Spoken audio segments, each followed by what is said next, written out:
Hello friends, praise the lord. Ezekiel 30:24 பார்க்குறோம். கர்த்தர் Babylon ராஜாவுடைய புயத்தை பலப்படுத்தி அவன் கையில் வாழை கொடுக்குறாரு அப்படின்னு.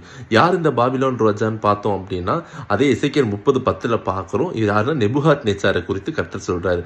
ஸோ கர்த்தர் தன்னுடைய சித்தத்தையும் திட்டத்தையும் நிறைவேற்றுவதற்கு தன்னை, அதாவது கர்த்தரை அறியாத ஒரு ராஜாவாகிய நேபுகாத்நேச்சரை கர்த்தர் பயன்படுத்துறாரு. நேபுகாத்நேச்சார் ரொம்ப ஒரு கொடுமையான ராஜா. அவரை பற்றி நம்ம வாசித்தோம் அப்படின்னா ரொம்ப ஒரு கொடுமையான ராஜா. ஆனா அவரை கொண்டு என்ன பண்றாரு, கர்த்தர் அவருடைய திட்டத்தை என்ன பண்றாரு, நிறைவேற்றாரு.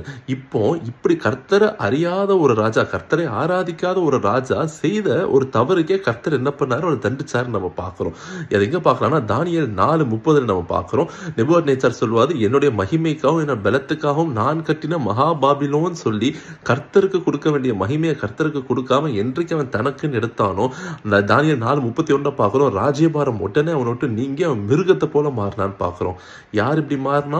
கர்த்தர் ஆராதிக்கிறவன் இல்லை, கர்த்தர் யாருன்னு ஆராதிக்காதவன், அதாவது கர்த்தரை அறிந்து கொள்ளாத ஒருத்தனுக்கே இந்த நிலைமை.